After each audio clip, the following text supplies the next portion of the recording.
Hey there everybody, Sage Popham here, founder of the School of Evolutionary Herbalism. And in this week's episode, I'm going to be talking a little bit about diet. I think every herbalist should have, at the very least, a rudimentary knowledge of diet and food, and that's just an area of working with people that is incorporated into their practice. I think the food conversation is a big conversation. There's a lot of dynamics to it. There's a lot of ways foods can be very amazing and healthy and restorative and medicine, right? Food as medicine. And the flip side is true too. What we're seeing these days is that food can be really detrimental to our health. And there's certain ways that we eat and things we eat and ways that we eat that can either be health promoting or not health promoting. And got a question recently in regards to specifically about kind of eating according to your constitutional type. As Ayurveda has become very popular these days and over the last number of years, we're seeing this dynamic of kind of eating and tailoring your diet to specifically suit your unique dosha. And while I think there's some real great aspects to that, I also think there's a few risks in that in terms of just how we approach food, how we approach eating, how the state of our mind and how we think about our food, and how kind of sometimes we can turn food into a stressor. Then I don't really know how good that is for us if we're really stressed out about our food or getting too rigid with how we approach the foods that we eat. So there's a whole lot to be said on this discussion of food, but it's not something I've ever really talked about and shared with on the channel here. So I wanted to talk about constitutional effects of food and kind of where that line is, where I think these can be really great things to consider and approach, and where there can be a line there where maybe we get a little bit too stiff and rigid and maybe even a little neurotic about it. So hope you enjoy what I have to share about constitutional effects of food. Amber is asking, it's question number, 7. Amber's asking, how can you balance a Pitta Vata with diet? Yes, that is a good question, Amber. So, diet is, the Ayurvedic diet thing is, from what I've been told by one of my mentors, Todd Caldecott, he says it's actually kind of a lot more of a modern thing of people kind of eating according to your dosha. And, he said traditionally Ayurveda was, medicine peasants, right? And it's like they didn't live in our culture where they have a lot of options, where they can kind of pick and choose what they eat and what they don't eat. It was like, yeah, they had their their crops and their staple foods, and that was just what you ate. And so the whole thing of eating according to your dosha is a little bit more of a modern phenomenon, as he has told me. That doesn't mean it's invalid. I just think it's, just something that is an option for us in our abundant Western world. So when we're talking Pitta Vata, we'll kind of talk about them individually. So I think it's really all based on the qualities, right? And if you can just remember the qualities of those doshas, it really helps with food selection. So Pitta is hot, is oily in terms of dampness, and tends to be light. Vata tends to be cold, tends to be dry, and also tends to be light. So what do they both have in common? Lightness, right? Lightness and movement, right?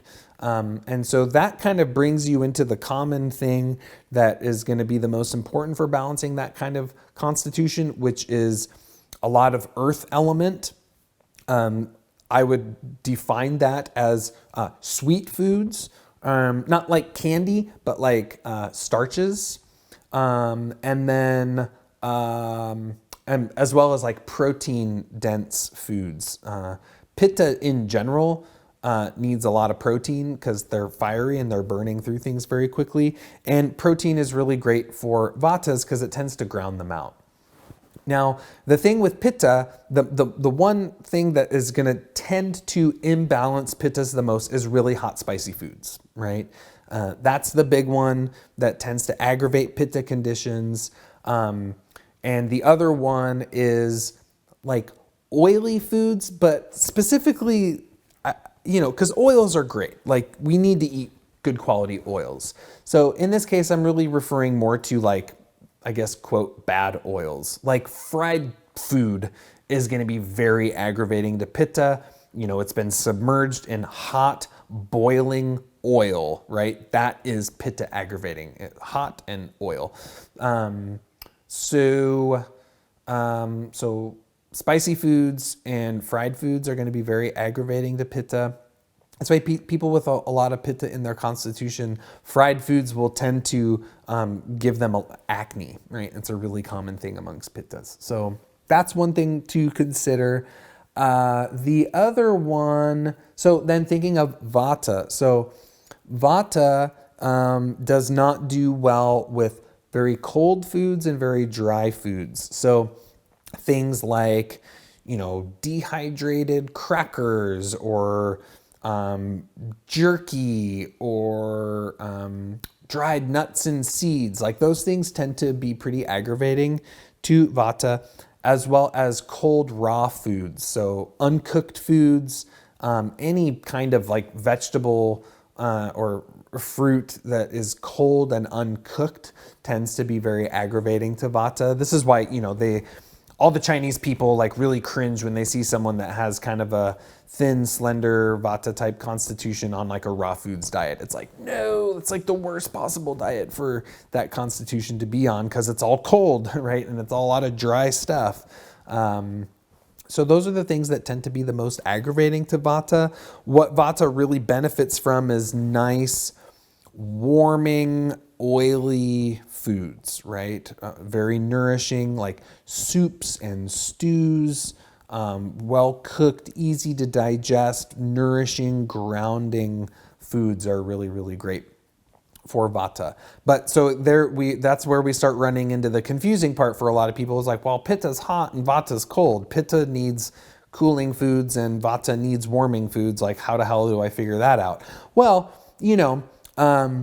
I would say it really depends on which one's most predominant, right? So usually you'll know if you tend to be a little more Pitta or a little more Vata in terms of temperature. So if you tend to be more on the Pitta side and you tend to be hot, then, maybe avoid the really spicy foods and eat things that maybe will cool that Pitta off, but not like eating super cold foods that will aggravate the Vata. And vice versa, right? If you tend to be more cold, eat warming foods, but maybe don't do the like super like fire breathing dragon hot sauce that's gonna blow your brains out and aggravate your Pitta, right? Like do the gentle warming, the cumin and the, maybe a little black pepper, maybe a little ginger, like gentle warming things that will warm up that Vata, but not so much that it's going to aggravate the Pitta, right? So it's always a little bit of a balancing act. I think in general, it's easy for people to get, I think, really neurotic about this stuff sometimes. And I don't mean to come off flippant or sounding like a jerk, but I think sometimes people get a little too strict and stringent with these things where they're like, no, I can't eat that because it aggravates Pitta. And no, I can't eat that. And then what do I eat? And then they're kind of paralyzed. And now what's happening? You're getting all stressed out about food and that's making it worse, right? Because now you're eating and you're stressed and you're worried and you're not sure if it's the right thing. And now you're not even enjoying your food. It's like, I think a part of food is, yes, there's things that are, good for our bodies to eat, and maybe things that aren't so good for our bodies to eat all the time. But it's like food is also about enjoying yourself. There is an aspect of sensory enjoyment with food. There's also an aspect of community and gathering around food and enjoying yourself and uplifting through food and having fun around food and cooking together. And there's like this whole other side of food that sometimes I see people's minds get really in the way of other aspects of food that I think are very important. Now, obviously, there are genuine like people that have allergies or severe intolerances, and they just like should not eat certain things because their body doesn't react to it very well. But when it comes to kind of the constitutional stuff and eating for your dosha and things like that, I think it's like, it's good to be aware.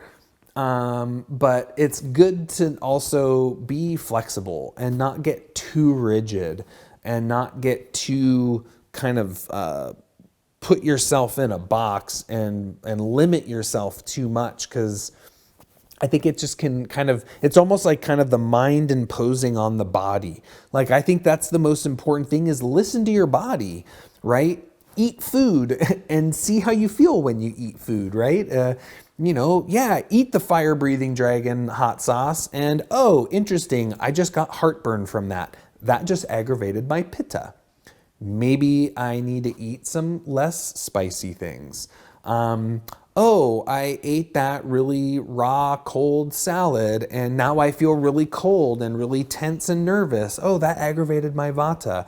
But I really like salads. Okay, well, maybe there's a balance here, right? Maybe you can roast a bunch of root veggies and squash and put that on top of your salad so that there's some warmth there that makes it not so cold to aggravate your vata, right?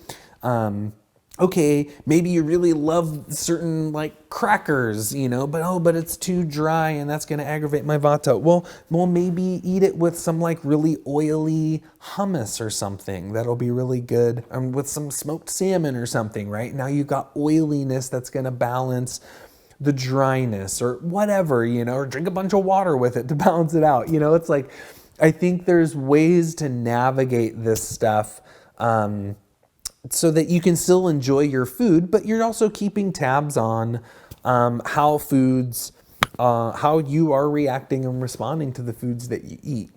The other part of this, not to make it even more complicated, is seasonal. I think there's definitely seasonal attributes that are important to follow. In the summer, you're going to be much more tending towards pitta imbalances because it's hot. In the winter and fall, you're going to be much more prone to the vata imbalances. So I also think there's a natural, not necessity, but I think there's something there of, eating with the seasons too, that makes sense. Adjusting your diet to just eat in a way that makes sense with what's going on with the seasons and with the weather. Eating those nice warm stews in the winter feels good, right? Because it balances your body. It's keeping you in balance with your ecosystem and your environment. And and that's why, a lot of people don't really like eating super hot soup in the middle of summer, right? It's like, that's when you maybe want to eat a nice, crisp, cool salad that's fresh and green and feels nice. To have something light.